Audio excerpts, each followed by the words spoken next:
বিরোধী দলনেতা বলছেন 21শে জুলাই বিজেপি ওরা গণতন্ত্র হত্যা দিবস পালন করবে। কি পাগল নাকি? 1993 সালের 21শে জুলাই no I card no vote, সচিত্র পরিচয়পত্র দিতে হবে, এই দাবিতে মমতা বন্দ্যোপাধ্যায়ের নেতৃত্বে আন্দোলন হয়েছিল।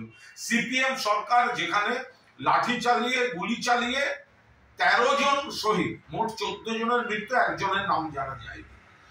তো আজ যে আমরা সব ভোট দিই, দীর্ঘদিন ধরে মানুষ যে সারা ভারতবর্ষে শুধু বাংলা নয় ভোট দিচ্ছেন, সচিত্র পরিচয়পত্র ওটা আপনার অধিকার, ওটা আমার অধিকার। এই লড়াইটাই ছিল গণতন্ত্র রক্ষার লড়াই। এটাই মমতা বন্দ্যোপাধ্যায়ের নেতৃত্বে 1993 সালের 21শে জুলাই হয়েছিল। আর সেটাকে বিজেপি বলছে গণতন্ত্র হত্যা দিবস ওই তারিখে। এরা কি পাগল?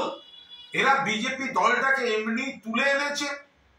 আর যদি এই ধরনের ডাক দেয় তাহলে বিজেপির কফিনে শেষ পেরেকটা ওই 21শে জুলাই বাংলার মানুষ পুঁতে দেবেন, যেখানে সচিত্র পরিচয়পত্রের অর্থাৎ গণতন্ত্র রক্ষার দাবিতে আন্দোলন শুরু হয়েছিল। সেই আন্দোলনে কুৎসিত ভাবে গণহত্যা চালিয়েছিল সিপিএম, সেই শহীদ তর্পণের দিন 21শে জুলাই।